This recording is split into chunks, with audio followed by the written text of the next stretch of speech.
Philip Woolen.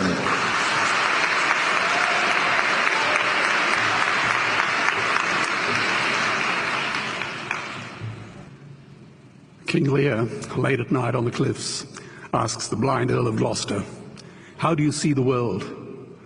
And the blind man Gloucester replies, "I see it feelingly." And shouldn't we all? Animals must be off the menu because tonight they are screaming in terror in the slaughterhouses, in crates and in cages. Vile, ignoble gulags of despair. You see, I heard the screams of my dying father as his body was ravaged by the cancer that killed him. And I realized I'd heard those screams before. In the slaughterhouse, their eyes stabbed out and their tendons slashed, on the cattle ships to the Middle East, and the dying mother wail as a harpoon explodes in her brain as she calls out to her calf. Their cries were the cries of my father. And I discovered that when we suffer as equals. And in their capacity to suffer, a dog is a pig, is a bear, is a boy. Meat today is the new asbestos, more murderous than tobacco. CO2, methane and nitrous oxide from the livestock industry are killing our oceans with acidic, hypoxic dead zones. 90% of small fish are ground up into pellets to feed to livestock.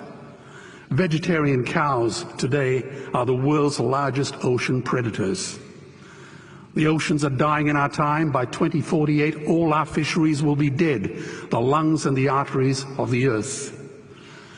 Billions of bouncy little chicks are ground up alive simply because they are male. Only 100 billion people have ever lived. 7 billion people live today. And yet we torture and kill 2 billion sentient living beings every week.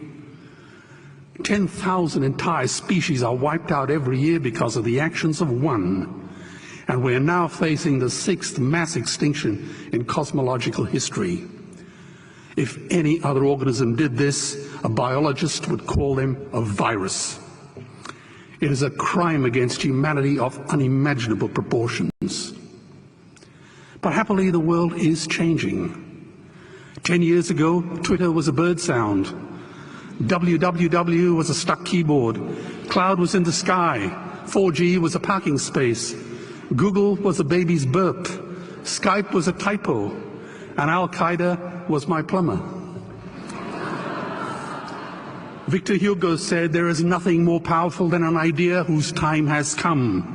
Well, animal rights today is now the greatest social justice issue since the abolition of slavery. Do you know there are over 600 million vegetarians in this world? And that is bigger than the United States, England, France, Germany, Spain, Italy, Canada, Australia, New Zealand, all put together. If we were one nation, we would be bigger than the 27 nations of the European Union. Can you believe that? And despite this massive demographic footprint, we are still drowned out by the raucous hunt and shoot and killing cartels who believe that violence is the answer when it should not even be a question.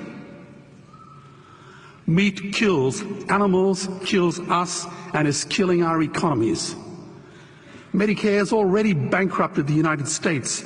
They will need $8 trillion invested in Treasury bills just to pay the interest, and they have precisely zero.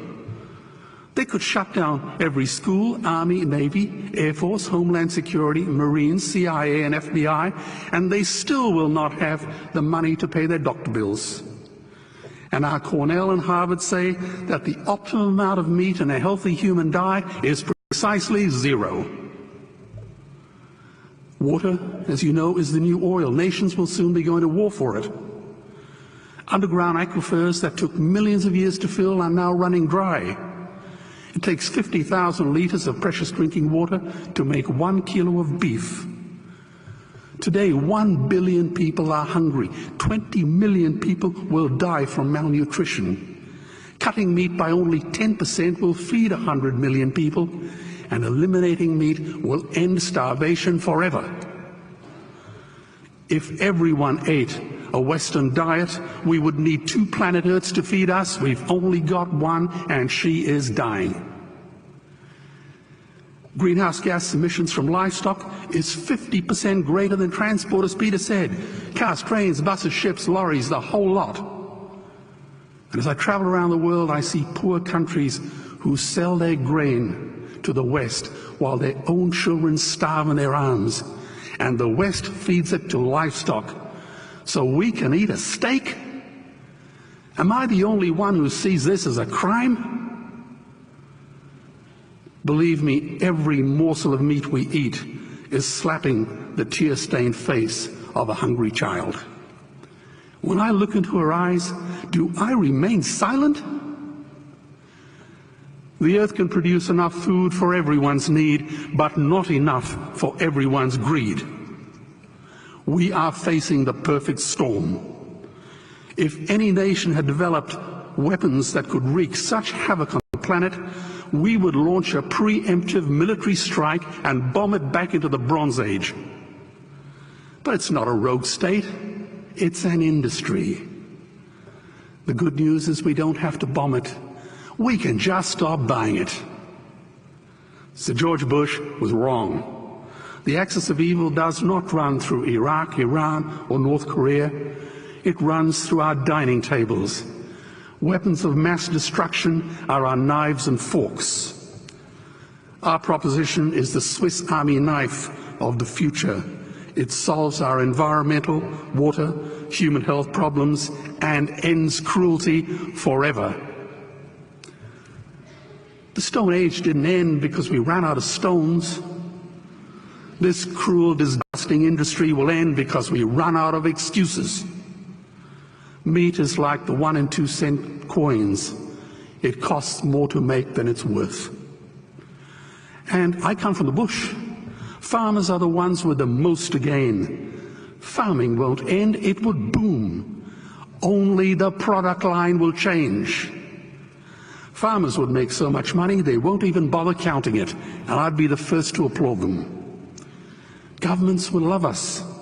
New industries would emerge and flourish. Health insurance premiums would plummet.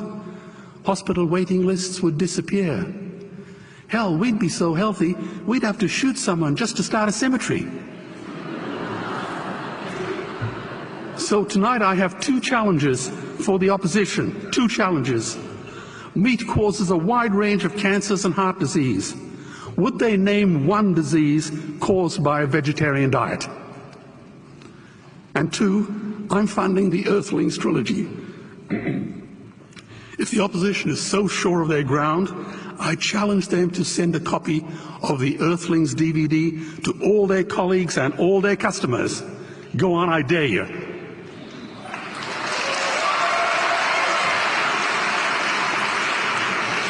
Animals are not just other species, they are other nations, and we murder them at our peril.